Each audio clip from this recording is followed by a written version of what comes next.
प्रत्याशी देगी।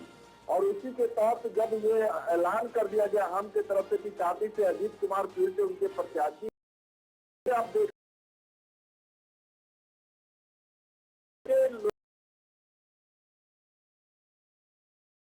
जो भी है उनके इर्द गिर्द के लोगों का जो कि मैंने और संधाई था पहले से तय था, उनको 13 लोगों के नाम में शामिल कर लिया है। जी जी, संशय था जीतन राम मांझी चुनाव मैदान में उतरे या नहीं, चुका है कि भी लड़ेंगे। जो उम्मीदवार, जो 7 उम्मीदवार बचे हुए हैं, उनके नाम की घोषणा कब होगी? जी प्रश्न फिर से किया जाए। जी, मैं पूछना चाह रहा हूं कि जो 7 उम्मीदवार हैं है।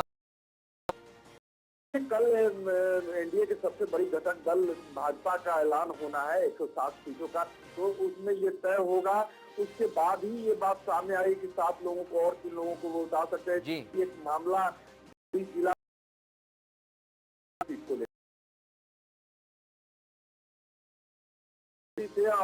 लोजपा में हुआ करते थे और वो लोजपा से तोड़ करके जदयू में गए थे और जदयू अब हम में आ गए हैं।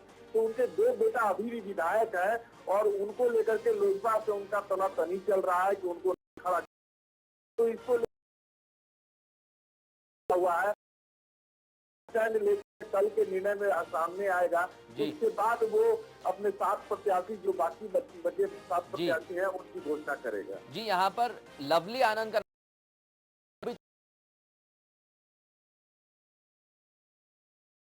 जी देखिए ने रखा था, वो बड़ाहरा के लिए इंटरेस्टेड थी और उन्होंने ऐलान भी कर दिया था परसों रोज की बड़ाहरा से हमारी दावेदारी तय हो गई है हमसे। लेकिन आज जब लिस्ट जारी किया गया उसमें बड़ाहरा नहीं है।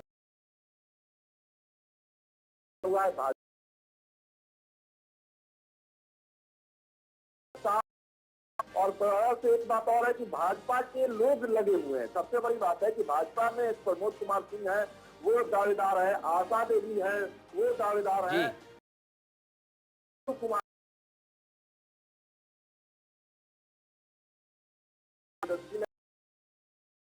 की बात करें तो वो राजपूत बहुल क्षेत्र है। जी, आनंद जी राजपूत जाति से आती है, प्रमोद कुमार सिंह भी राजपूत जाति से आते हैं, आशा देवी भी राजपूत जाति से आती है। तो ये देश फंसा हुआ जी जी लगे हुए थे। तमाम जानकारी बिहार पटना से बड़ी खबर, जो उम्मीदवारों की लिस्ट है 13 उम्मीदवारों की हम पार्टी से वो जारी कर दी गई है। जीतन राम मांझी के साथ उनके बेटे भी चुनाव मैदान में उतरेंगे। और अब बढ़ते हैं अगली खबर की ओर। एक्सप्रेस न्यूज और मैं 20 तारीख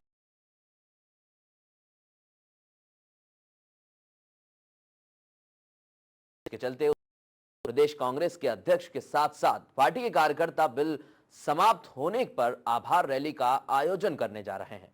इस रैली में उत्तराखंड से 20,000 से ज्यादा लोग शामिल होने की उम्मीद संचालन प्रदेश अध्यक्ष किशोर उपाध्याय करेंगे। आपको बता दें कि जो बिल कांग्रेस सरकार लाई थी, उस बिल को समाप्त किए जाने से कांग्रेस केंद्र सरकार से कई दिनों से नाराज थी, लेकिन विरोध प्रदर्शन के दौरान उस बिल को केंद्र सरकार द्वारा वापस अब जो 20 तारीख को दिल्ली के रामलीला मैदान से शुरू होगी।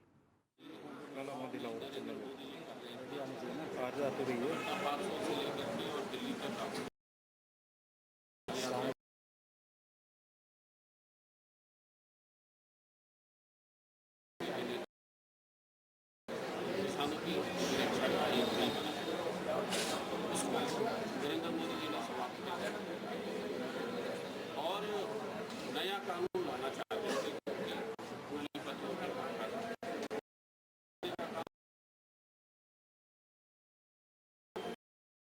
मैदान में 10 बजे से एक आभार रैली का आयोजन किसान। वहीं बीजेपी की महिला मोर्चा ने रावत सरकार के खिलाफ प्रदर्शन पेट्रोल की बढ़ी की कहना है कि जहां नरेंद्र मोदी महंगाई कम करने का प्रयास कर रहे हैं, राज्य सरकार अपनी जेब भरने में लगी हुई है। अगर सरकार पेट्रोल के दामों को वापस नहीं लेती तो बीजेपी सड़कों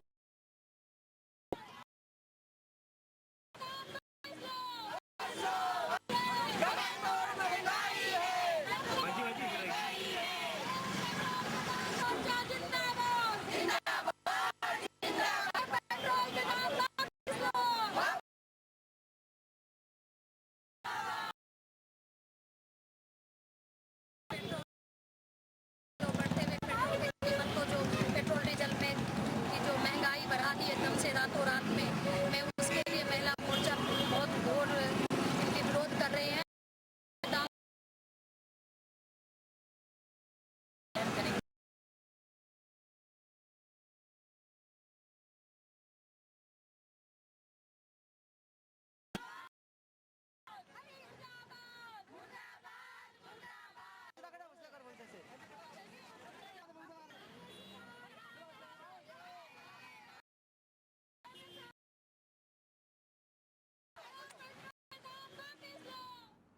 वहीं तहसीलदार पर हमला करने वाले आरोपी गदरपुर के विधायक अरविंद पांडे को लेकर कांग्रेसी नेताओं ने एक बार फिर बीजेपी को घेरना शुरू कर दिया। राज्य मंत्री से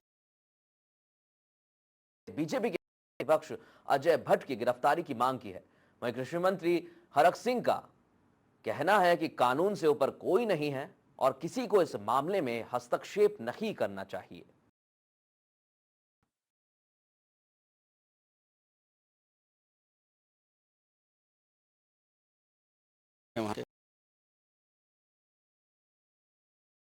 अजय भट्ट जी जो विपक्ष के नेता हैं, सारे विधायकों को लेकर गए मुख्यमंत्री के पास। ये तो सीधा एक तरह से अपराधी को बचाने की एक तरह से सरेआम कोशिश है। जी से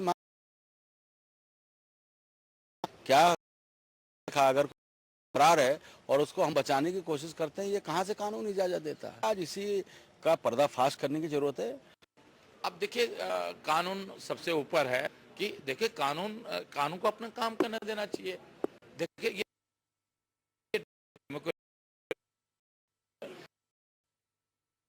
अधिक वोट दे के, अधिक मतदान करके कोई चुनाव तो जीत सकता है, लेकिन कानून कोई 1 लाख लोग कहें, 10 लाख को कहें, 10 विधायक कोई कहें, सच्चाई वो होना चाहिए।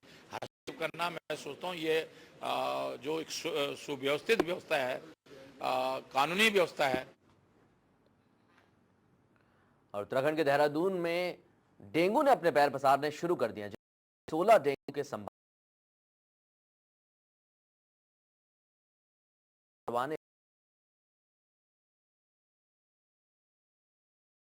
में लगे हुए हैं।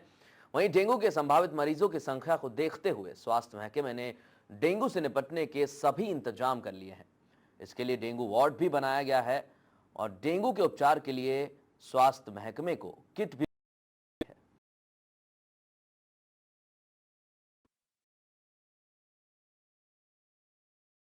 कवायद शुरू कर दी है। आपको बता दें कि शहर के हर क्षेत्र में नगर निगम की दुकानें बनी हुई हैं और ये दुकानें कई दिनों से बंद हैं। अब इस पर मेयर विनोद चमोली ने कहा है कि इस दुकानों की नीलामी की प्रक्रिया शुरू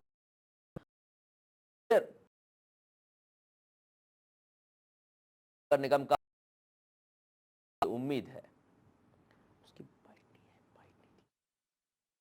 हमारे एक्ट में हम 11 महीने के बाद रिन्यूअल करते हैं, तो 11 महीने रिन्यूअल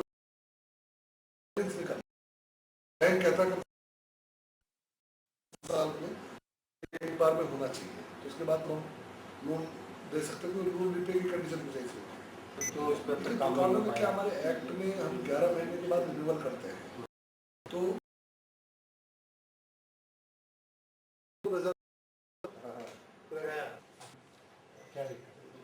दिलवा देंगे ना। छोड़ के बस दुकानें छोड़े कि उससे हो रही है, टेंडर से हो रहा है, बोली से।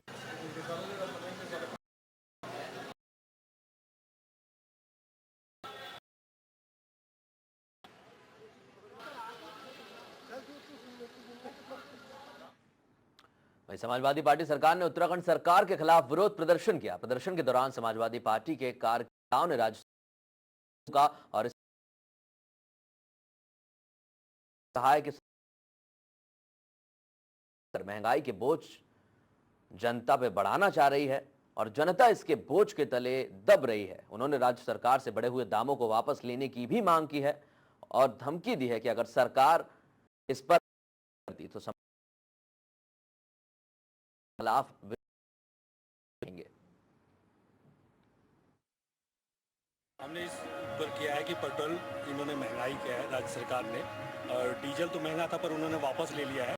पेट्रोल की कुछ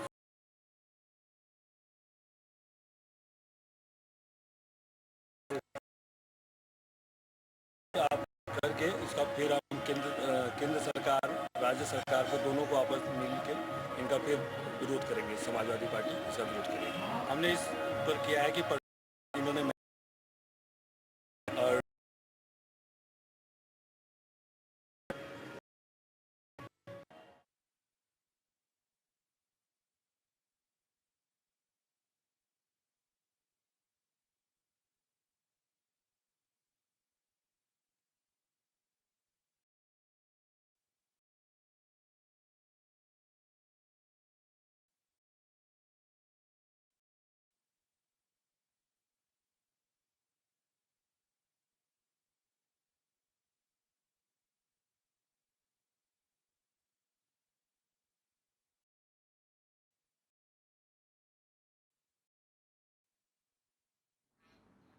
और यहां रुकते एक छोटे से ब्रेक के लिए, जल्द हाजिर होंगे।